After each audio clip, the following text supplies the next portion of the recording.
നമുക്കൊരുമിക്കാം anti microbial പ്രതിരോധത്തിനെതിരെ എന്ന മുദ്രാവാക്യമുയർത്തി ബോധവൽക്കരണ seminar സംഘടിപ്പിച്ചു.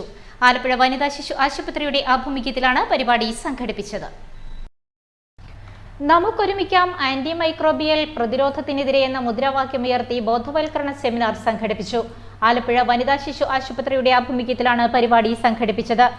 ആന്റി മൈക്രോബിയൽ റെസിസ്റ്റൻസ് നോഡൽ ഓഫീസറും ശിശുരോഗ വിദഗ്ധയുമായ ഡോക്ടർ ശാന്തി പരിപാടിയുടെ ഉദ്ഘാടനം നടത്തി. പിന്നെ ആന്റിബയോട്ടിക്കിന്റെ ഉപയോഗം നമ്മളിപ്പോൾ പറഞ്ഞു.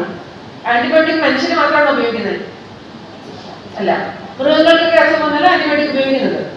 പക്ഷെ അവിടെ ഇതുപോലെ തന്നെയാണ്, ആവശ്യമില്ലാതെ ആന്റിബയോട്ടിക് ഉപയോഗിക്കുന്നു.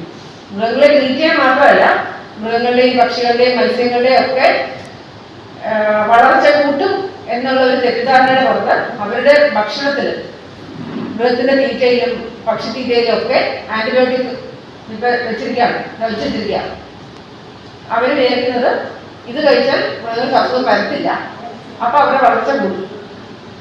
അങ്ങനെ അവരുടെ ഗ്രോത്ത് കൂട്ടാനായിട്ട്, മൃഗങ്ങളുടെയും പക്ഷികളുടെയും മത്സ്യത്തിന്റെ ഒക്കെ ഗ്രോത്ത് കൂട്ടാൻ വേണ്ടിയിട്ട് ഫുഡിനകത്ത് ചേർത്ത് വെച്ചിരിക്കുകയാണ്. ആശുപത്രി കോൺഫറൻസ് ഹാളിൽ സംഘടിപ്പിച്ച സെമിനാറിൽ സൂപ്രണ്ട് ഡോക്ടർ കെ ദീപ്തി അധ്യക്ഷത വഹിച്ചു. Doctor P Beena, doctor Sunjith, nursing superintendent KP Beena, B Shaji തുടങ്ങിയവർ സംസാരിച്ചു. ആശുപത്രി deputy superintendent doctor S Shyamamol ചടങ്ങിന് സ്വാഗതവും ഹെൽത്ത് ഇൻസ്പെക്ടർ S ജയകൃഷ്ണൻ നന്ദിയും പറഞ്ഞു.